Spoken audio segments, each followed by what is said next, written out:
খালেদা জিয়ার নিঃশর্ত মুক্তির দাবিতে রাজধানী সহ সারা দেশে ৩ দিনের কর্মসূচি দিয়েছে বিএনপি। দলটির নেতারা বলছেন, দেশের প্রশ্নে আপোষহীন বলেই দেশীয় ও আন্তর্জাতিক প্রভুদের টার্গেটে পরিণত তাদের দলীয় প্রধান। তাদের দাবি, আন্দোলনের মাধ্যমেই মুক্ত করা হবে তাকে। তার জীবনহানি হতে পারে। বিএনপি চেয়ারপারসন খালেদা জিয়ার মুক্তি ও উন্নত চিকিৎসা নিশ্চিতে সরকারের উপর রাজনৈতিক চাপ তৈরি করতে নয়াপল্টনে কেন্দ্রীয় কার্যালয়ে যৌথ সভা করে বিএনপি। পরে ৩ দিনের কর্মসূচির ঘোষণা করেন দলের মহাসচিব। ২৯শে জুন শনিবার আমাদের নয়াপল্টন অফিসের সামনে সমাবেশ অনুষ্ঠিত হবে।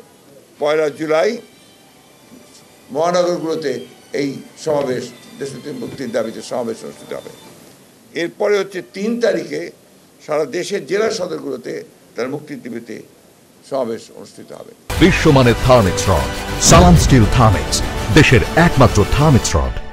আগামী ২৯শে জুনের সমাবেশকে সামনে রেখে নয়াপল্টনের ভাসানী ভবনে প্রস্তুতি সভা করেছে ঢাকা মহানগর উত্তর ও দক্ষিণ বিএনপি। সেখানে দলের স্থায়ী কমিটির সদস্য মির্জা আব্বাস হুঁশিয়ারি দেন, নেতাকর্মীদের উপর কোনো ধরনের আঘাত এলে রুখে দেয়া হবে।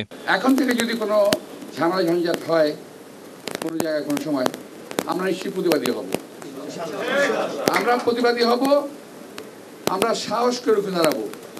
এদিকে নয়াপল্টনে খালেদা জিয়ার সুস্থতা ও দীর্ঘায়ু কামনায় মিলাদ ও দোয়া মাহফিল করেছে ছাত্রদল। এতে বিএনপি নেতারা বলেন, দেশের স্বার্থে আপোষহীন বলেই দেশীয় ও আন্তর্জাতিক ষড়যন্ত্রের শিকার খালেদা জিয়া। আপনি গোটা জাতিকে নতজানু করার চেষ্টা করছেন। এছাড়াও বিএনপি নেত্রীর সুস্থতা কামনায় রাজধানীতে দোয়া মাহফিল করে মুক্তিযোদ্ধা দলসহ সহযোগী সংগঠনগুলো। Mohammad Hussain, DBC news, Dhaka.